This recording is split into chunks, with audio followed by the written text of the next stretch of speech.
자, 안녕하십니까. 하이퍼립입니다. 자, 2020학년도 대학 수학능력시험 수능 채점 결과에 대해서 한번 분석을 하도록 하겠습니다. 우리가 이제 수능을 끝난 지는 조금 됐고, 그렇기 때문에 이제 각종 매체에서 수능에 대한 결과 분석도 하시고, 또 자체적으로 수능에 대해서 결과 분석을 하셨을 거라고 예상이 되어져요. 사실 수능이라는 시험 자체가 잘 보는 사람이 없는 시험이라고 할 수 있죠. 모든 사람들이 시험을 보고 나면 다 못 보게 돼요. 그렇기 때문에 만약에 여러분들이 이 동영상을 보시는 분들 중에서 학생이나 아니면은 학부모님들이 수능 시험 보시고 난 다음에 낙담을 많이 하고 계실 거라고 생각해요. 내가 재수를 해야 되는지 또는 뭐 삼수를 해야 되는지 이 점수로 과연 어느 대학을 갈 수 있을지 고민을 많이 하시게 되어질 텐데, 조금 전에 말씀을 드렸었던 것처럼 수능이라는 시험 자체는 정말 잘 보는 사람이 없는 시험이다, 이렇게 이해하셔야 돼요. 내가 아무리 좋은 성적을 받았다 하더라도 실제 그 성적을 가지고서 내가 대학을 가려고 하면 사실 안정적으로 희망하는 대학에 희망하는 학과에 원서를 쓸 수 있는 경우는 극히 드물어요. 제가 이제 얼마 전에 학원에서 가르쳤었던 학생이 전화가 와서 이런 얘기를 한 적이 있거든요. 자기가 이번에 시험을 봤는데 아주 100% 만족스럽진 않지만 본인이 어느 정도 만족할 만큼의 점수를 얻었다, 이렇게 얘기하더라고요. 말은 되게 참 고마운 말이긴 한데, 이 수능이라는 점수가 만족할 만한 점수라는 점수는 없어요. 그렇죠? 왜냐하면 내가 실제 평상시에는 390점 정도 실력이 된다 하더라도, 내가 그거보다 조금 더 잘 봐서 395점의 점수를 맞았다 라고 하더라도 그 점수를 가지고서 대학을 가려고 하면 대학 선택하기도 어렵고 학과 선택하기도 어렵고, 그리고 여전히 이제 가나다 본 세 개를 원서를 쓰게 되어질 때는 어느 한 곳도 안정적인 지원이 없기 때문에, 또 안정 지원을 한다고 해서 대학을 낮추게 되어지면 또 재수를 하거나 고3 때 열심히 공부했었던 의미가 없기 때문에 결국 원서 지원의 답을 찾기가 되게 어렵거든요. 그래서 조금 전에 말씀을 드렸던 것처럼 수능 시험을 보시고 많은 분들이 낙담해 계실 거라고 생각이 돼요. 하지만 너무 낙담해 하지 마시고 용기를 내실 필요가 있고요. 그리고 이제 항상 말씀을 드리지만, 물론 좋지 않은 성적을 가지고서 좋은 대학을 갈 수 있는 방법은 없다고 생각해요. 하지만 우리가 수시와 다르게 정시는 여러 가지 특징들이 있거든요. 하나만 먼저 말씀을 드리면, 우리가 수시는 아시는 것처럼 이제 수시에서 학생부 교과 전형이나 학생부 종합 전형 또는 뭐 논술 전형과 같은 이런 전형들은 대부분 대학에서 직접 학생을 뽑는 거죠. 대학에서 학교생활 기록부를 받고 대학에서 면접을 보거나 아니면 대학에서 논술 시험을 보고 그럼 대학에서 그걸 직접 채점을 하고 학생을 선발하는 구조란 말이에요. 근데 정시라는 시험은 대학에서 직접 학생을 뽑는 게 아니라 학생들끼리 경쟁이죠. 원서 접수를 하고 점수 경쟁을 통해 가지고 합격자가 가려지는 그런 상황이기 때문에 대학이 직접 개입하지 않기 때문에 내가 이런 경쟁에서 어떻게 이기느냐에 따라서 결국 입시는 달라질 수 있어요. 그렇죠? 그렇기 때문에 여러분들이 이제 수능 시험 보시고 난 다음에 너무 낙담하시고 계시지 마시고, 하나씩 내가 이제 어떻게 정시에서 승자가 될 것이냐, 이 부분에 대해서 고민하시면 좋을 것 같습니다. 먼저 간단히 올해 수능에 대한 특징에 대한 부분들 한번 정리를 해보려고 합니다. 자, 먼저 이제 올해 수능을 이렇게 보시면, 아이고 죄송합니다. 자, 2020학년도 수능의 주요 특징들 이렇게 보면 전년도하고 사실은 뭐 비슷하다고도 할 수 있지만, 수능이라는 거 그 시험 자체가 사실 해마다 매년 완전히 다른 시험이라고 할 수 있거든요. 수능 시험 보는 대부분의 학생들도 완전히 다른 학생들이고 시험지도 완전히 다른 시험이고, 그렇기 때문에 그런 결과들 또한 새로운 결과라고 할 수 있어요. 그래서 우리가 이제 올해 시험을 봤었던 거에 대해서 한번 분석을 해보는데, 첫 번째는 다 아는 것처럼 국어는 작년보다 쉬웠거나 어려웠다, 이렇게 평가가 되어져요. 문과든 이과든 올해 국어 성적은 되게 중요한데, 국어는 전년도에는 표현 점수 만점이 150점이었어요. 가장 어려웠었죠, 전년도에. 근데 올해는 만점의 표현 점수가 140점이니까 전년도보다 10점 정도 낮아진 상태이기 때문에 전년도보다 쉬워졌다고 말할 수 있지만, 1등급의 점수는 올해는 131점, 전년도에 131점이었기 때문에 1등급의 표준 점수 상태는 똑같은 거예요. 그러니까 결과적으로 전년도보다 조금 더 난이도가 낮아졌다라고 하는 거는 1등급에서 만점까지의 점수는 약 10점 정도 낮아졌지만 1등급이라는 표준 점수 자체는 어려운 거죠. 그러니까 이 국어 영역에서 1등급을 맞는다는 것 자체는 여전히 어려운 점수 상태를 보여주고 있다, 이렇게 보실 수 있고요. 수리 나영이 올해 문과에서 가장 어려웠었던 시험이라고 하고 2009년도 이래 표준 점수가 가장 높다, 라고 말을 해요. 전년도의 표준 점수는 만점이 139점, 그 다음에 1등급이 130점이었는데 올해는 전년도보다 무려 10점이 올랐어요. 최고 점수가 149점이고 그 다음에 1등급의 점수가 135점이기 때문에 내가 만약에 문과 계열에서 상위권 대학을 가려고 한다 라고 하면 필수적으로 수리 나형에서 경쟁력을 확보하셨어야 돼요. 근데 내가 만약에 다른 과목은 시험을 잘 봤는데 문과 학생인데 수리 나형에서 만약에 1등급이거나 그 이상의 점수 또는 2등급 상위 점수를 확보하지 못하게 되어지면 다른 학생들에 비해서 경쟁력이 밀릴 수밖에 없는 거기 때문에 결국은 문과 학생들이 상위권 대학을 가느냐 못 가느냐를 결정짓는 거는 결과적으로 순위 나형이다 라고도 말할 수가 있어요. 수리 가형 같은 경우는 전년도와 비슷한 유형이다 이렇게 보여지는데 전년도와 지금 보면은 최고 점수가 전년도에 133점이었는데 올해 최고 점수가 134점, 그 다음에 1등급의 점수는 전년도는 126점, 올해 128점이기 때문에 사실상 점수는 크게 차이가 벌어지진 않아요. 그리고 올해 같은 경우 1등급이 128점, 그 다음에 최고 점수가 134점이기 때문에 물론 내가 의치 한의대를 가기 위해서는 수리 가형에서 1등급, 또 1등급 내에서도 하나 두 개를 더 맞느냐, 그래서 상위 누적 비율을 얼마나 높이느냐에 대한 부분들이 여전히 중요하긴 하지만 사실 1등급과 만점의 점수 차이력이 좀 전에 말씀드렸던 것처럼 수리 나형에서는 149점, 135점 점 차이가 지금 14점 정도 점 차이가 나는데 수리 나형 같은 경우는 128점에서 134점이니까 약 6점 정도 점 차이가 벌어지기 때문에 결국은 수리 가형에서 당연히 1등급이나 만점에 가까운 점수를 맞는 것도 되게 중요하지만 의치 한의대를 결정하는 요소들은 결과적으로는 수리 가형이라기보다는 자연계열 같은 경우는 한국 과목의 반영 비율이 상당히 높을 수밖에 없다. 거기에다가 국어를 어떻게 시험을 보느냐에 대한 부분들이 상대적으로 중요하다. 이렇게 말씀을 드릴 수가 있을 것 같아요. 영어는 전년도보다 쉬웠습니다. 전년도는 영어가 1등급의 비율이 5.30%였는데 올해는 7.43%이기 때문에 영어는 전년도보다 좀 쉬운 점수 상태예요.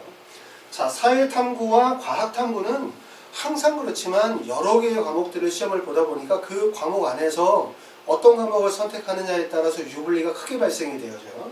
특히 사회탐구 같은 경우는 최고점이 경제는 72점이에요. 표준점수가. 경제에 만점을 맞았었을 때 표준점수 최고점수가 72점인데 윤리와 사상 같은 경우는 만점을 맞았을 때 최고점수가 62점이기 때문에 10점 정도 점수가 벌어지는 거죠.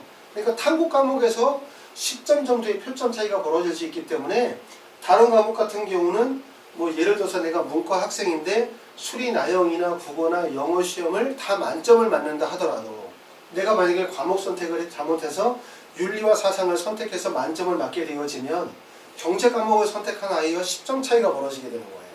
그렇기 때문에 결국은 문과든 이과든 간의 탐구 과목의 선택이라는 부분들이 되게 커다란 변수다. 근데 이건 우리가 이제 예측하기가 사실 어렵잖아요.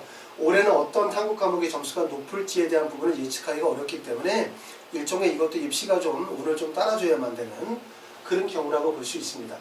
과학탐구 같은 경우도 보면은 물리2는 68점이에요. 1등급이었을 때 1등급을 맞았었을 때 물리2는 68점인데 물리1이나 화학은 64점, 생명과학은 66점 정도가 되고 과탐의 최고 점수는 지구과학 1이 74점이에요. 만점을 맞았었을 때 최저점은 지구과학 2나 물리 과목이 66점이기 때문에 여기도 점수 차이가 8점 정도 점수 차이가 나는데 이 8점은 엄청 큰 점수죠. 그렇죠? 더군다나 우리가 상위권 대학을 가려고 할 때는 그렇기 때문에 내가 과탐을 어떤 과목을 선택을 하느냐, 몇 점을 맞았느냐라는 부분들이 되게 중요해요. 그러니까 국어, 영어, 수학, 탐구 다 만점을 맞은 자가 실제로는 국어, 영어, 탐구에서 몇 개를 틀린 학생들보다 표준 점수가 낮을 수도 있어요. 과목 선택에 따라서는. 그렇기 때문에 이런 유불리를 잘 판단하셔야만 될 것 같은데 어찌됐든 올해 문과에서 상위권 대학을 가는데 가장 핵심이 되는 부분들은 결국은 수리 나형하고 국어라고 볼 수 있고 이과계에서 상위권 대학을 가는 데 있어서 가장 중요한 과목은 당연히 수학은 절대적으로 필요하긴 하지만 수학이 전년도보다 난이도가 비슷한 형태였기 때문에 사실상 과탐 과목이나 국어의 반영, 국어의 역할이 더 클 수밖에 없다. 이렇게 볼 수 있습니다. 이게 이제 올해 수능에서 보여졌었던 여러 가지 특징이라고 말씀을 드릴 수 있고 그 다음에 올해 입시에서 가장 커다란 거는 결국은 뭐냐면 전년도 2019학년도에 비해서 모집 인원이 수능에 응시한 학생들의 수가 급격히 줄었어요. 그렇기 때문에 이게 이제 입시에서 커다란 영향력을 발휘될 거라고 생각이 되어지고, 우리가 앞으로 여러분들이 원서를 쓰시게 되어질 때 가장 주목할 부분들은 결국은 경쟁률에 대한 부분에 대한 고려라고 할 수 있어요. 자, 만점자는 올해 15명이 나왔는데 재학생이 13명, 졸업생이 2명이에요.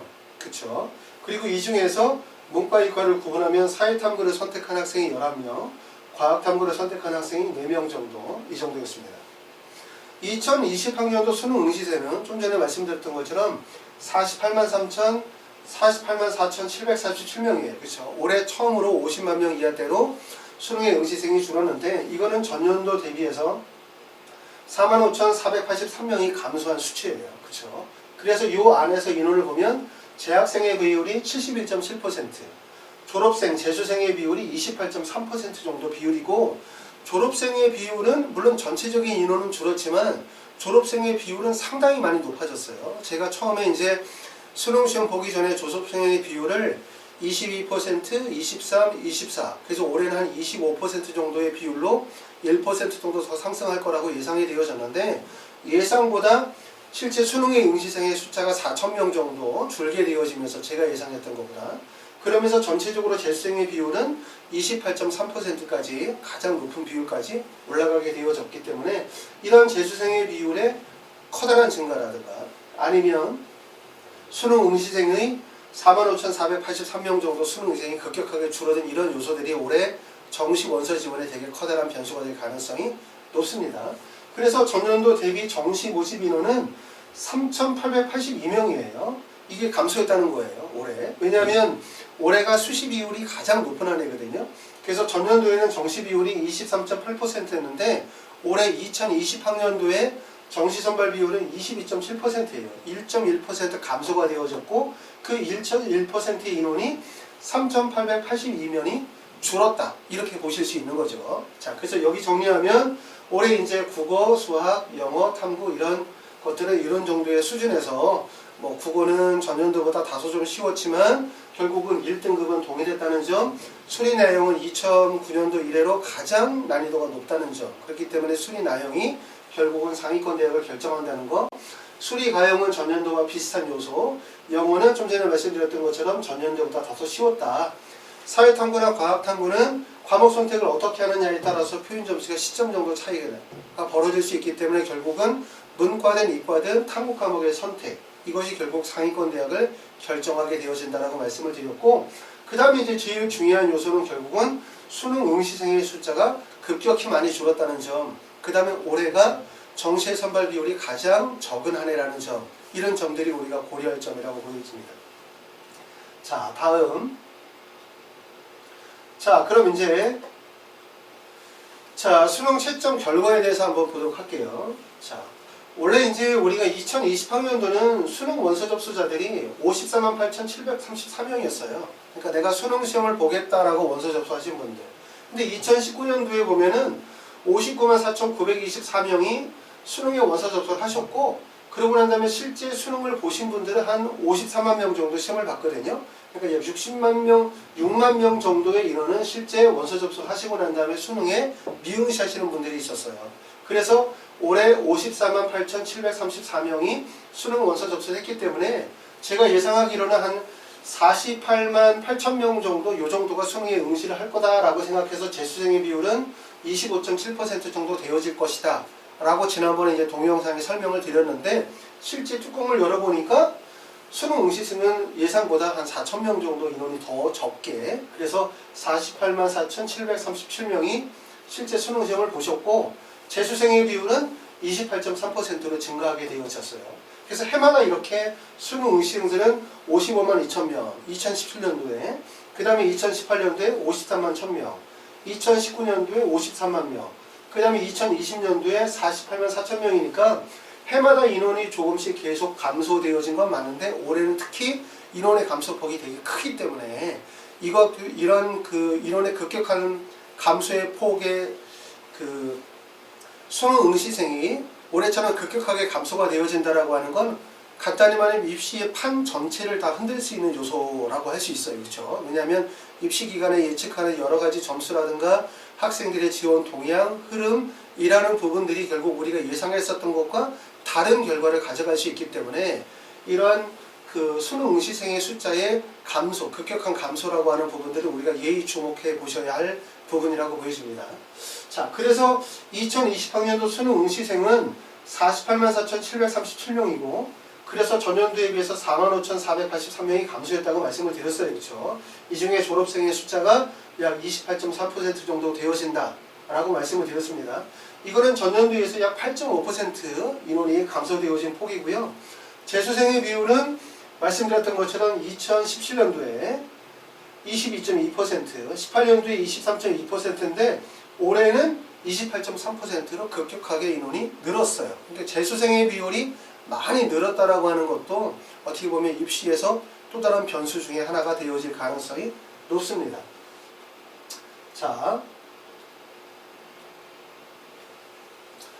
자, 그럼 그 다음에 이제 서울 주요 대학의 정시 모집 인원에 대해서 한번 살펴볼게요. 아까 말씀드렸었던 것처럼 올해가 2020학년도가 수시에서의 선발 비율이 가장 크고 정시의 선발 비율이 가장 낮은 해예요. 그러면 아까 좀 전에 말씀드렸던 것처럼 전체적으로 수험생들은 전년도에 비해서 45,000명 정도 인원이 줄었다는 거죠. 경쟁률이 낮아질 가능성이 높다는 건데 그러면 정시에서 실제 선발하는 인원은 어떤 변화가 있을까? 객관적으로 볼 때는 첫 번째는 정시 선발 비율이 23.8%였었는데 2019년도에 2020년도에 22.7%니까 1.1% 감소를 해요. 그러면 그 인원이 3,882명이 줄어든다는 거죠. 아, 정시 인원이 줄어드는구나 올해. 하지만 큰 틀에서 보면은 정시 인원이 줄어든다 이렇게 이해하실 수 있지만 좀 전에 여기 밑에 보시는 것처럼 서울에 있는 주요 상위권 대학의 경우를 보면 좀 달라요. 왜냐하면 서울대는 2019년도에 662명을 모집했는데 2020년도에도 662명, 23.3%로 변화가 없어요. 하지만 연세대는 125명, 고려대는 전년도에 비해서 61명, 성균관대는 무려 618명 모집하다가 1041명으로 약 인원 자체가 급격히 늘죠. 그렇죠? 1041명으로 인원이 늡니다. 이건 아니고요. 서강대는 320명에서 473명으로 인원이 늘어요. 한양대 같은 경우도 약간의 인원이 늘고 전체적으로 대부분의 대학들이 상위권 대학은 인원이 다 늘어난다는 거예요. 우리가 정시 모집 인원은 1.1% 준다고 하지만 실제 여기 나와 있는 것처럼 경희대 이상의 대학들을 보게 되어지면 대부분의 학교들이 정시에서의 선발 인원들이 다들 조금씩 다 늘어났고 그 중에서 가장 인원이 많이 늘어난 학교는 성균관대학교는 약 400명 정도 인원이 더 늘어난다 볼 수 있고요. 이렇게 되어지면 비율이 약 33%, 30% 정도, 그렇죠? 30%의 점수대를 비율을 보여주고 있는데 올해 이제 여러 가지 일로 인해서 정시의 선발 비율들을 좀 더 늘려나간다라고 해요, 그렇죠? 그래서 뭐 정시 선발을 늘리는 부분에 대해서는 보시는 분들에 따라서는 그게 옳다고 생각하시는 분들도 계시고 또는 정시 선발 비율을 갑자기 이렇게 늘리는 게 문제가 있다고 말씀하시는 분들도 계시고 여러 가지 의견 차이가 있을 수 있는데 중요한 거는 뭐냐면 내년도 2021년도가 되어지면 정시 비율이 늘어나요. 그렇죠? 그러면 실제 요 인원보다 좀 더 인원이 늘어나게 되고 거기에서 수시에서 정시에서 이월되는 비율까지 생각해보면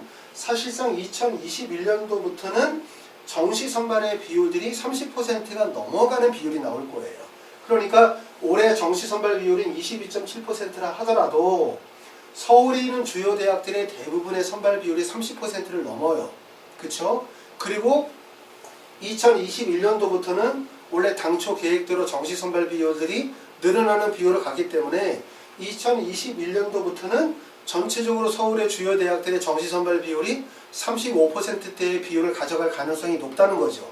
그러니까 우리가 정시가 40%대를 정시를 늘리겠다라고 하는 게 현재 중학교 3학년서부터 정시 선발 비율을 40%를 늘리겠다고 하지만 사실상 2021년서부터 정시의 비율들은 30% 이상씩 선발하게 되어진다. 그 이유가 라고 말씀을 드렸기 때문에 우리는 어떻게 보면은 올해를 넘어서는 2021년도 내년서부터는 정시 선발 비율이 30%, 35%의 선발 비율을 가지고 있는 그 입시를 치르게 된다고 보시기 때문에 굳이 우리가 중학교 3학년이 입시를 치르는 그 시기에 가서 정시가 40%는 느는 것이 아니라 내년부터는 비율이 크게 늘어날 가능성이 높습니다.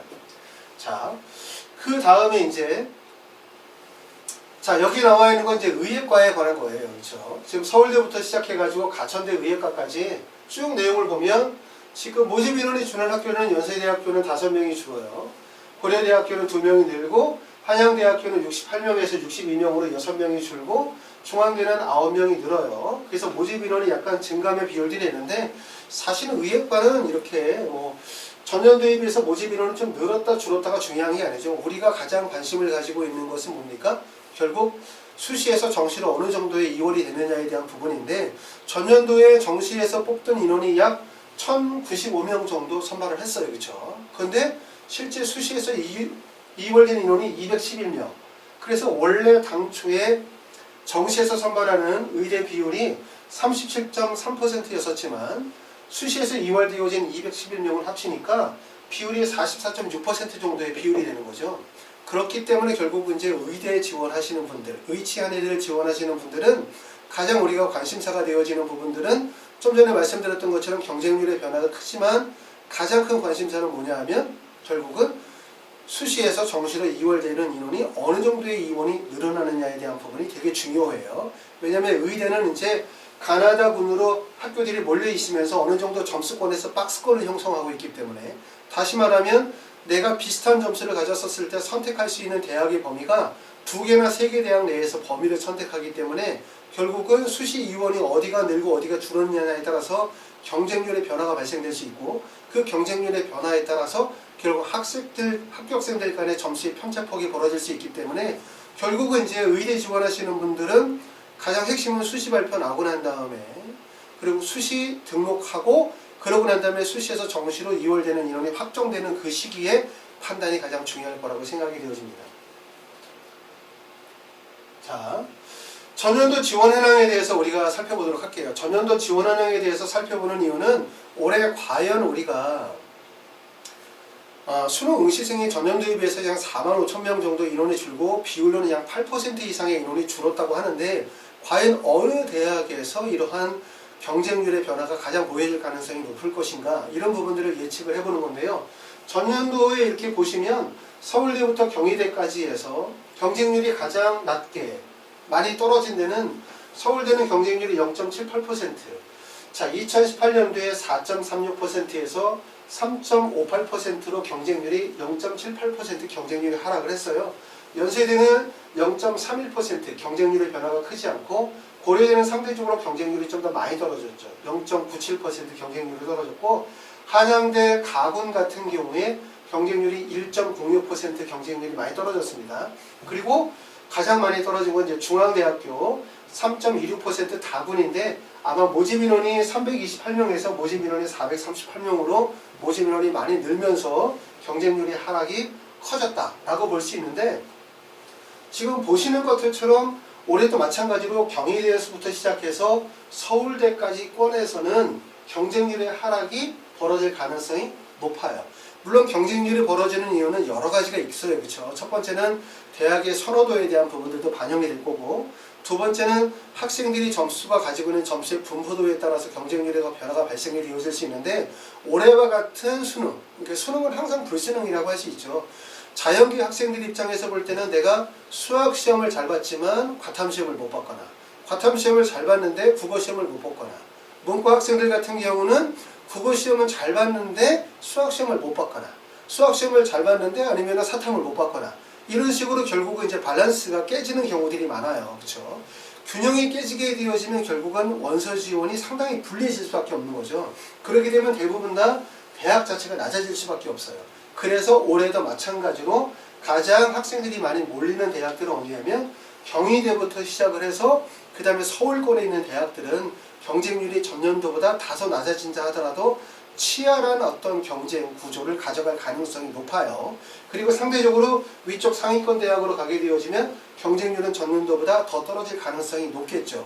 왜냐하면 이제 위쪽으로 가시게 되어지면 내년도에 입시에 여러 가지 변화들이 있기 때문에 재수를 하는 부분에 대해서 물론 재수행은 계속 늘고 있긴 하지만 아무래도 꺼리다 보니까 원서 지원을 좀 더 적극적으로 상향 지원하기보다는 소신 지원하는 학생들의 숫자가 늘어날 가능성이 높고 그렇기 때문에 상위권 대학으로 가게 되어지면 경쟁률의 하락폭이 올해 수능 응시생들만큼 반영이 될 가능성이 높고요. 하지만 경희대부터 서울권에 있는 학교들은 경쟁률이 낮아진다 하더라도 경쟁이 상당히 치열해질 가능성이 높습니다. 그리고 이런 경쟁률이라고 하는 부분들이 사실은 뭐 연세대학교 경쟁률이 0.31% 떨어졌다 하더라도 나하고 전혀 관계가 없는 거거든요. 왜냐하면 내가 연세대를 쓰느냐 안 쓰느냐도 관련이 있겠지만 연세대 모든 학과에 내가 쓰는 게 아니기 때문에 결국 내가 지원하는 학과의 경쟁률에 대한 부분들이 중요한 거고, 그리고 경쟁률이 낮다고 해서 무조건 나에게 유리한 것도 아니에요. 왜냐하면 수시와 다르게 정시는 허수 원서 지원이 상당히 많이 몰리거든요. 허수 지원이. 그러니까 예를 들어서 서울대학교 경영학과다라고 하면 서울대 경영학과가 실제 점수를 다 합격할 수 있는 학생들만 지원하는 건 아니죠. 그렇죠? 왜냐하면 내가 요번에 시험을 봤는데 난 재수를 생각하고 있어. 그냥 원서 지원 어딘가 해야 돼. 근데 그냥 서울대 한번 원서 써보고 싶어. 이래서 원서를 쓰시는 분들도 계세요. 그쵸? 그리고 그게 자랑이 되시는 분들도 계시잖아요. 나 서울대 경영학과 원서 한번 써봤다. 이런 분들이 많지는 않지만 정시는 이런 원서 지원도 되게 많아요.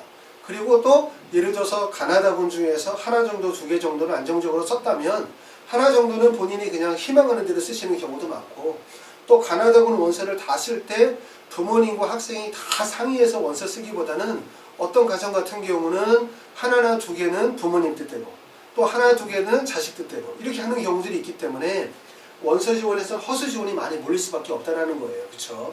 그렇기 때문에 경쟁률이 낮다, 경쟁률이 높다 라고 하는 부분들이 실제 나에게 얼마나 직접적인 영향을 미치는지에 대한 부분들은 사실 판단하기가 되게 어려워요. 아셨죠? 자, 다음에 이제 8개 기관의 입시 기관의 가채점 결과에 대한 적중률을 한번 보려고 합니다.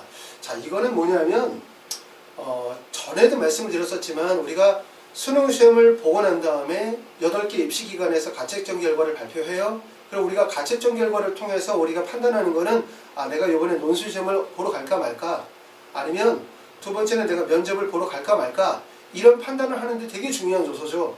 왜냐하면 봤더니 어느 대학교에 수능 최저 등급이 2개, 3개 영역 합이 6이었었다.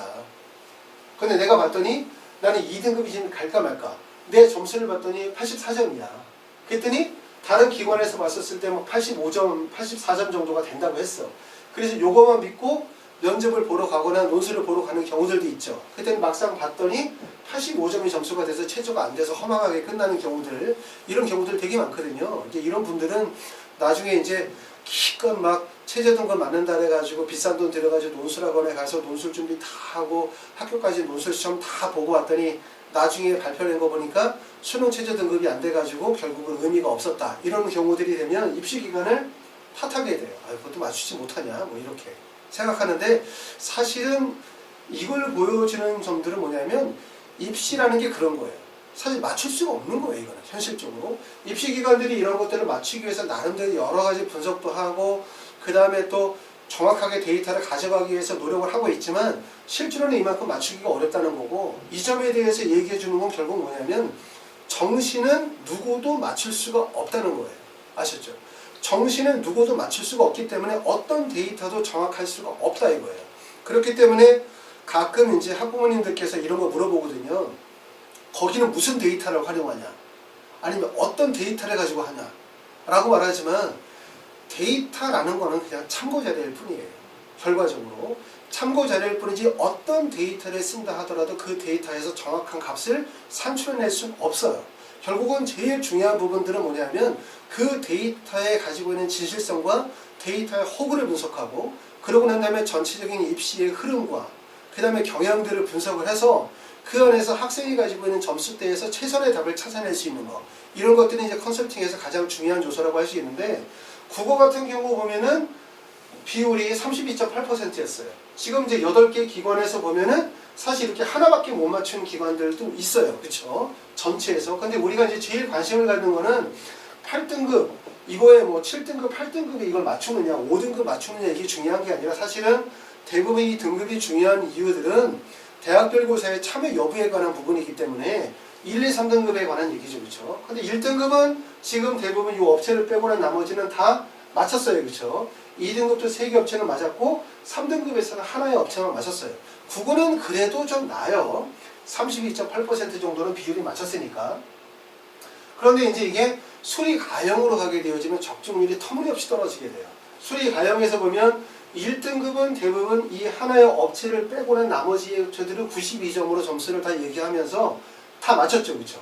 그런데 2등급으로 가게 되어지면 맞춘 업체는 3개 업체 맞췄고, 그리고 3등급, 4등급, 5등급, 6등급, 7등급에서는 점수가 하나도 못 맞췄어요.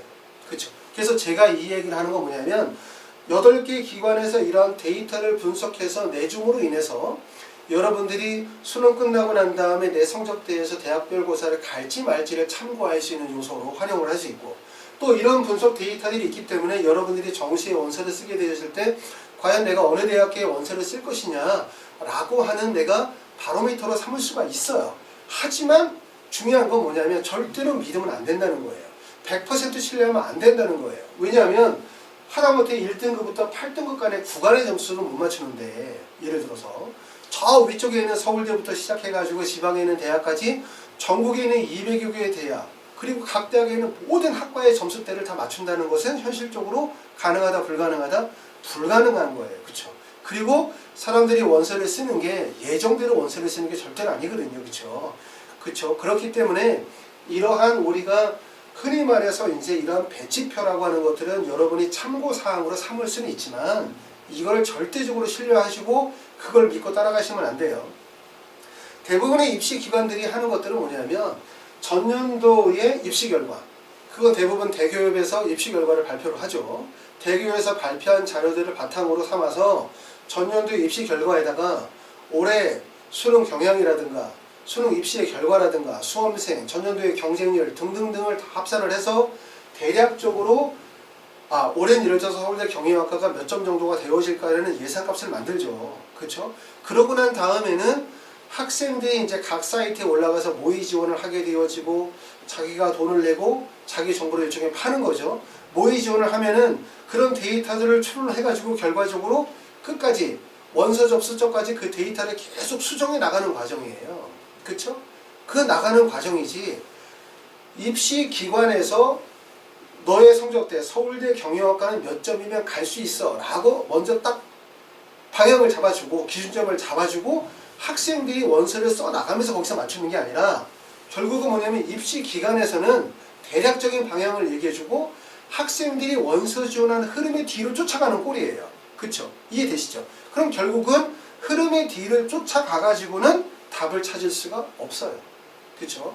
그래서 어떤 학생들이 어떻게 원서를 쓸 것인지에 대한 부분들은 미리 예측하고 판단하는 요소들이 되게 중요하다는 점을 말씀을 드리고, 우리가 입시 기관에서 제시하는 이러한 여러 가지 요소들은 배치표는 단지 참고 자료인데 마치 그걸 너무 신뢰하시는 분들이 계세요. 막 엑셀로 띄워놓고 막 그래프에 막 내용 쫙 뽑아놓으면 그러면 그게 마치 신뢰감이 가지만 여러분이 가장 위험한 거는 뭐냐면 결국은 데이터를 믿으시면 절대로 안 돼요.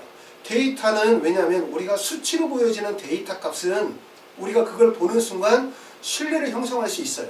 하지만 그 신뢰라는 부분들은 결국은 함정에 빠져들 수밖에 없는 길이라는 거고, 그리고 또 하나 아시는 것처럼 나만이 그 데이터를 본다면 결국 나에게 소중한 정보가 되겠지만 나만 보는 게 아니라 전국의 수험생 약 48만 명의 모든 수험생이 동일한 자료를 보고 그걸 보고 똑같이 원서를 지원하게 되어진다 라고 한다면 그거는 결국은 답이 될 수 없어요. 왜냐하면 모든 학생들이 거기다 몰릴 수밖에 없을 테니까. 이해되시죠? 그렇기 때문에 결국은 자기만의 분석이 반드시 필요하다는 점을 꼭 아셔야 돼요. 자, 오늘 이제 수능 결과에 대한 분석을 하고 그러고 난 다음에 이제 내일서부터 진행할 거는 우리가 추가 합격 반복론에 대해서 추가 합격 반복론에 대해서 제가 작년에 찍었었던 동영상이 있는데 올해 하나씩 다시 한번 좀 자세하게 설명을 드리면서 우리가 원서 지원을 하게 되어질 때 기본적으로 모든 사람이 안정 하영 지원만 하는 사람은 아무도 없잖아요. 그렇죠? 안정 하영 지원하면서 대부분 다 상향 지원을 하거나 추가 합격을 노리거나 도전 원서 지원을 하거나 상향 지원을 반드시 하게 돼 있거든요. 그래서 제가 항상 말씀드리지만 여러분들이 안정 지원과 적정 지원을 원한다면 굳이 하이퍼리뷰의 컨설팅을 의뢰하실 이유가 없어요.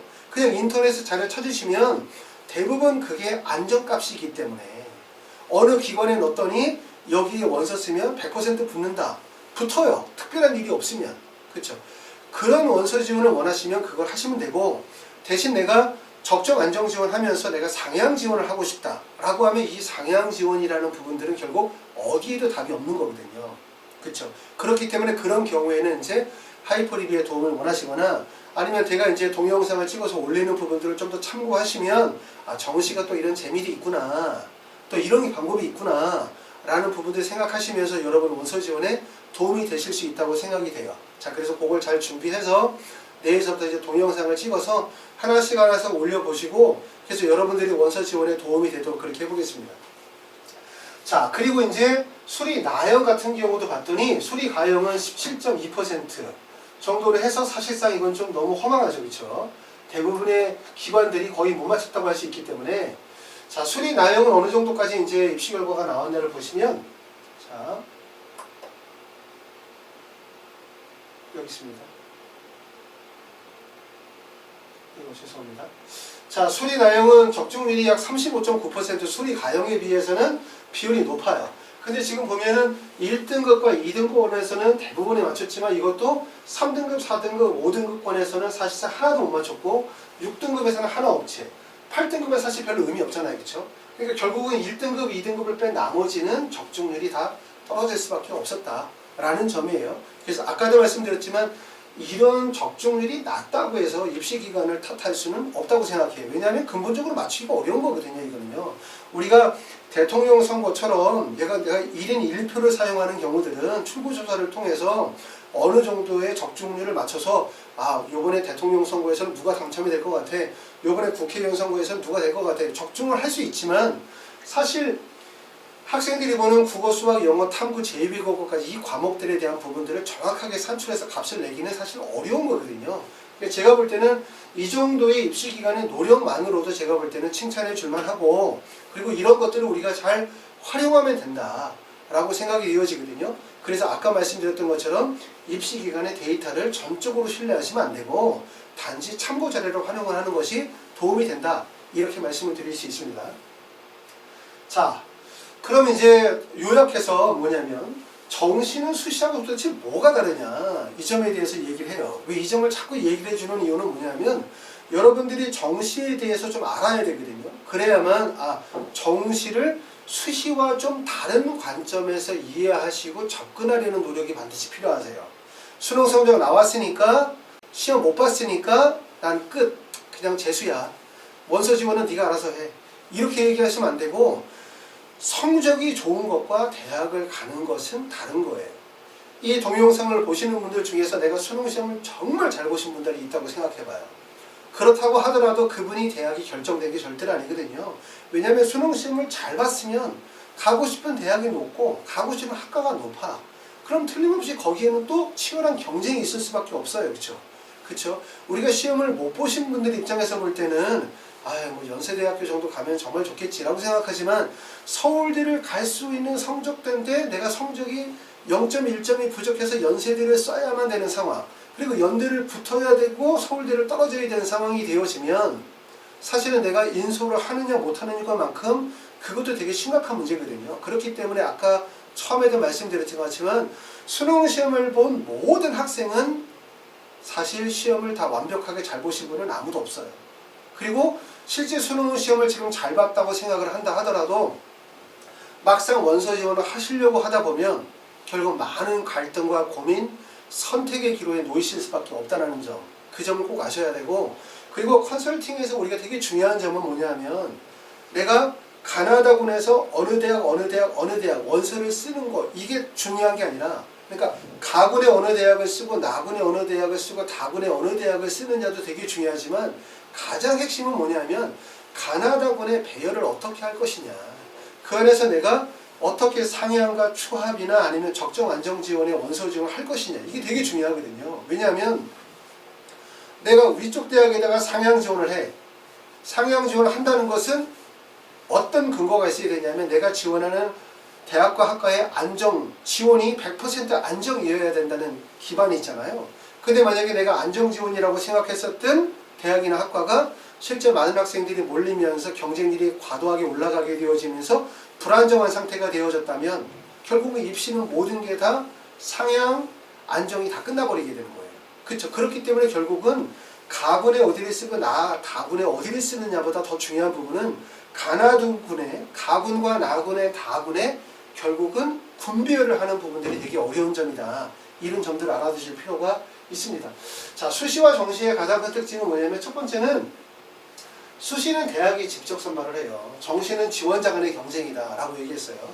수시는 논술이나 아니면 면접 전형이든 학생부 교과나 학생부 종합 전형이든 대학에서 직접 뽑죠. 그렇기 때문에 이 학생이 우리 학교의 수준이 되는지 안 되는지 혹시라도 만약에 우리 학교에서 좀 미흡하다고 판단이 되어지면 실제 인원이 예를 들어서 모집 인원이 10명이라 하더라도 일부 인원을 수시로 해서 정시로 이월시킬 수도 있잖아요. 그렇죠? 하지만 정시는 지원자들 간의 경쟁이에요. 그리고 이건 100% 선발을 합니다. 다 거의 모든 대학들이. 그게 가장 큰 특징이기 때문에 결국은 대학이 개입되지 않는다는 점이고, 그렇기 때문에 수시 원서 지원은 대부분 무모한 상향 지원은 사실상 불가능해요. 왜냐하면 우리 학교에서 연세대를 가려고 해. 그럼 우리 학교에서 연세대를 갈 때 내신 등급이 1.2등급 정도 맞아야 가는 학교라고 예를 들어봐요. 근데 나는 내신 등급이 2.5등급이야. 근데 나는 그냥 연세대를 원서를 써봐. 그렇게 쓰시는 분이 없다는 거죠. 만약에 연세대를 붙는 경우도 물론 자사고나 특목고나 과학고나 영재고면 2.5등급의 내신 성적에서도 비교과가 아주 우수하면 수시 전형이 쓸 수 있어요. 근데 제가 예를 드는 거는 내가 지방의 일반계 고등학교인데 우리 학교에서 전년도에 연세대 붙은 애가 1.2등급 정도 됐어. 근데 나는 2.5등급이야. 근데 연대를 쓰는 사람은 없죠. 그렇죠? 이만큼 수시 원서 지원은 대부분 다 적정과 안정 지원을 기반으로 삼는다는 거예요. 학생부라고 하는 표준화되어진 학력 지표를 바탕으로. 근데 정시 지원은 그렇잖아요.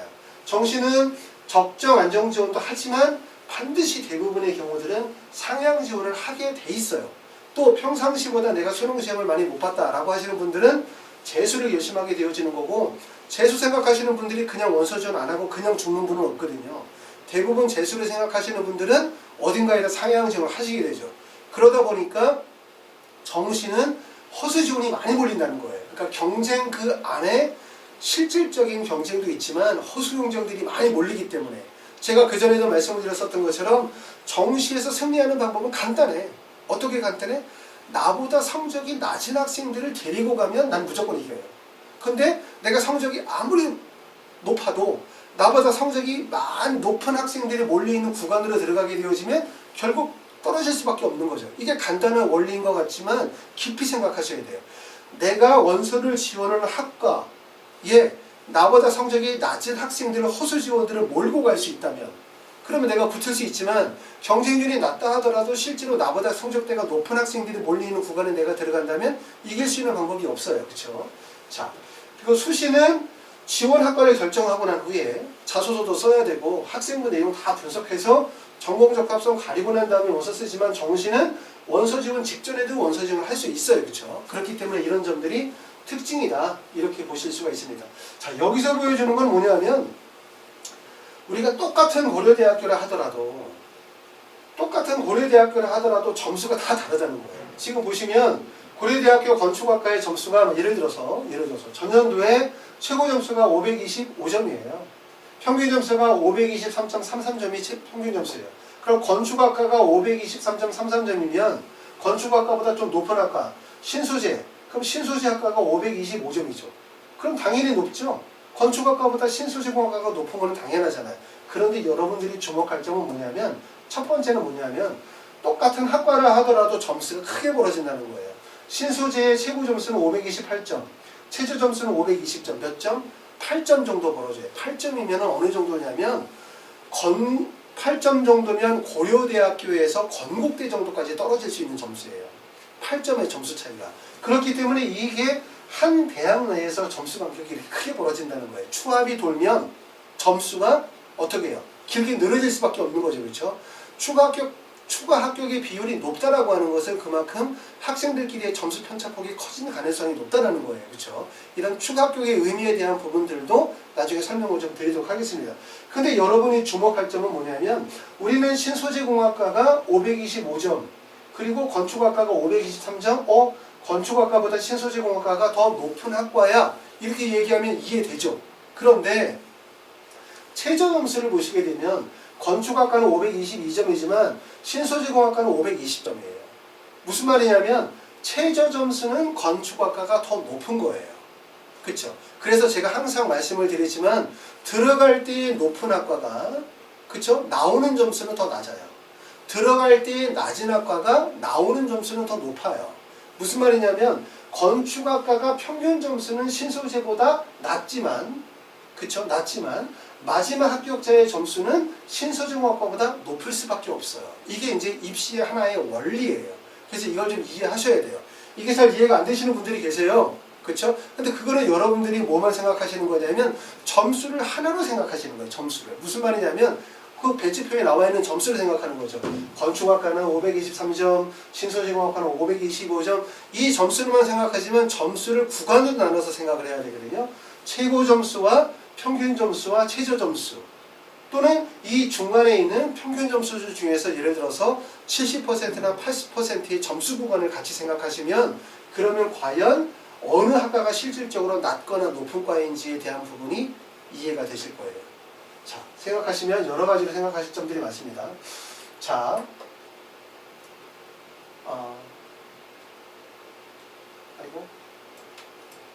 자, 그 다음에 이제 마지막으로 하나 말씀드릴 내용이 있는데 좀 넘어가서 다시 제가 하나 좀 보여드릴게요.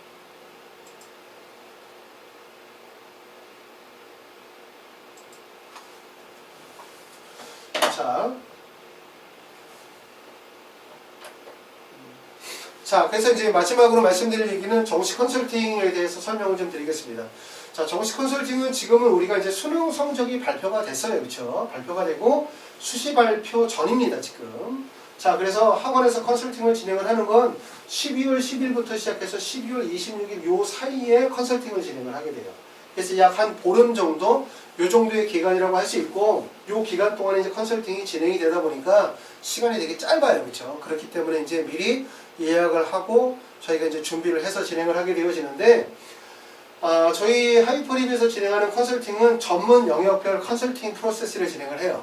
그러니까 일반적으로 컨설팅을 한 사람이 모든 대학교의 모든 학과를 다 할 수는 없잖아요. 그렇죠? 왜냐하면 제가 컨설팅을 진행을 하지만 뭐 예를 들어서 서울대부터 시작해서 지방에 있는 모든 학교, 의치 한의대부터 시작해서 인문계, 자연계 모든 계를 다 하다 보면 결국 전문성이 떨어질 수밖에 없어요. 그래서 이제 저희 하이퍼립에서는 이런 전문성들을 확보하기 위해서 컨설턴트별로 영역 분야를 좀 나눠서 지금 연구를 하고 있습니다.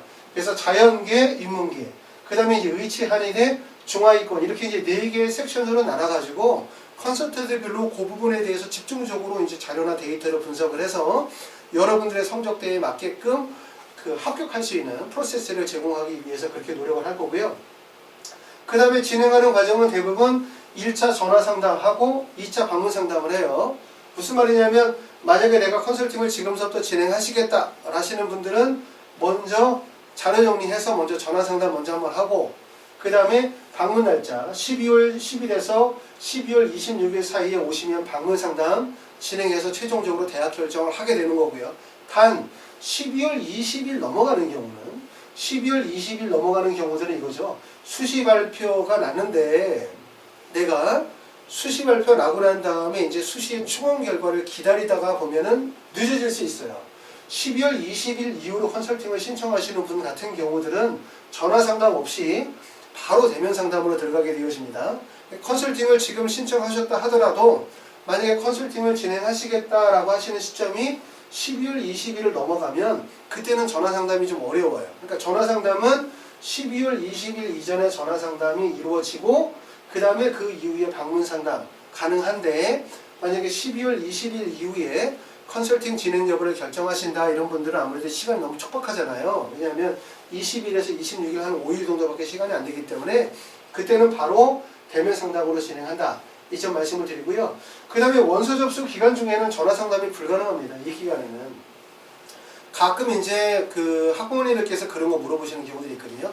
컨설팅을 여기서 하고 그러고 난 다음에 원서 접수 기간에 들어가서 경쟁률을 보면서 그러면서 전화 상담이 가능하냐 이렇게 말씀하시는 경우 있는데 첫 번째는 이 원서 접수 기간 내에 전화가 가능하다는 약속을 드릴 수가 없어요. 왜냐하면 많은 분들이 컨설팅이 이루어지기 때문에 그 기간 내에 전화 상담이 현실적으로 어렵고 두 번째는 우리가 경쟁률을 보시고 난 다음에 대학 결정을 한다는 건 실질적으로 함정에 빠질 가능성이 높아요. 왜냐하면 이 경쟁률이라는 게 요즘에는 예전보다 그 대학들마다 좀 차이가 있긴 하지만 경쟁률의 현황을 보여지는 구간이 좀 더 짧아졌어요. 예전에는 뭐 예를 들어서 12시에 한번 발표하고 마감 이후에 6시 이후에 발표했다면 요즘에는 하루에 한 4번 정도 이 정도 발표하는 경우들이 많은데 그게 실시간으로 발표하는 게 아니고 더군다나 대부분의 분들이 지원을 하시는 거지 첫째 날, 둘째 날, 셋째 날 있으면 대부분 셋째 날 12시 이후에 원서 지원을 하시게 된단 말이에요. 그렇기 때문에 첫째 날, 둘째 날의 경쟁률의 현황을 보고 올해 원서 지원이 어떻게 되어질 것이라고 하는 걸 예측하실 수가 없어요. 아셨어요? 그리고 가장 좋은 원서 지원 방법은 뭐냐면 미리 대학과 학과를 결정지고 그 다음에 경쟁률에 대한 부분들을 미리 예측하고 난 다음에 원서 지원하시는 게 가장 좋으세요.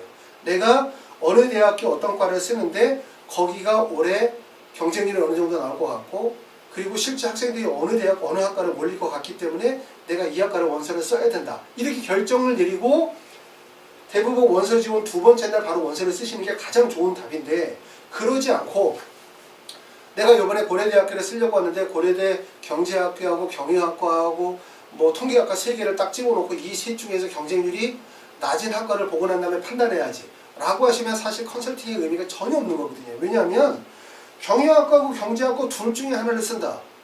사실 둘이 완전히 다른 거거든요. 조건이. 모집 인원도 다를 뿐만 아니라 경쟁률도 다르고 지원하는 학생들의 점수 분포도 다르기 때문에 이건 서로 완전히 다른 거예요. 그쵸? 그리고 경쟁률을 보고 한다? 예를 들어서 마지막 날 경쟁률이 경제학과가 낮아.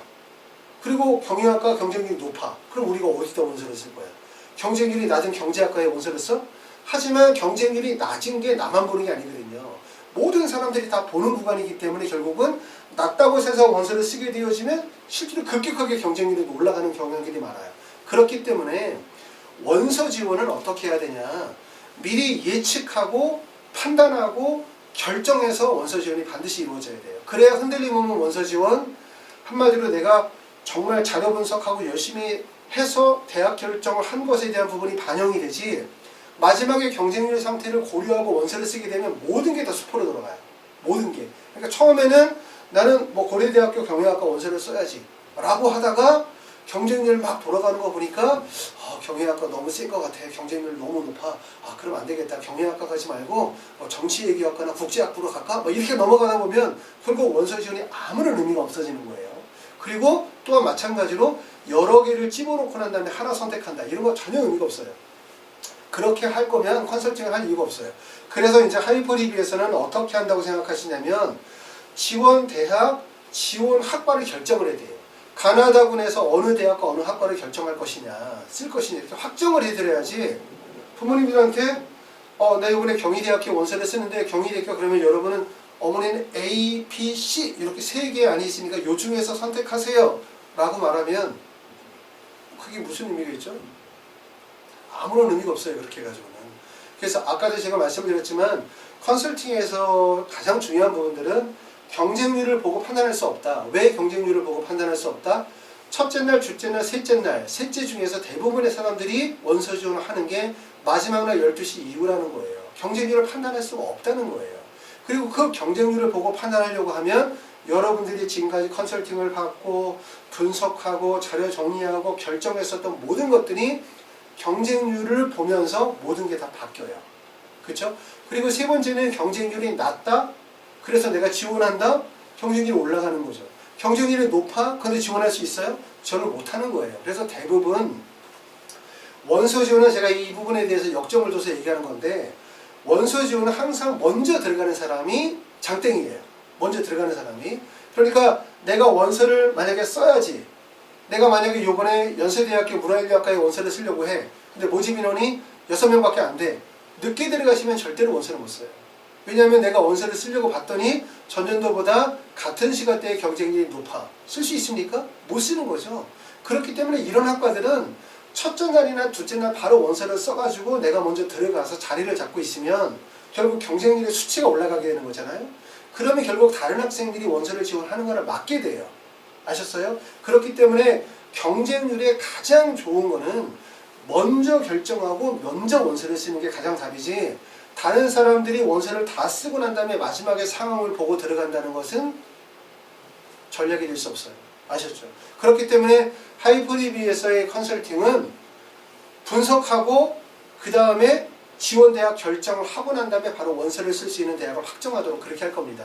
대략적으로는 몇 개의 학교를 뽑아드리고 원서를 좀 하셔라, 이런 의미는 사실 별로 큰 의미가 없다고 생각이 되죠.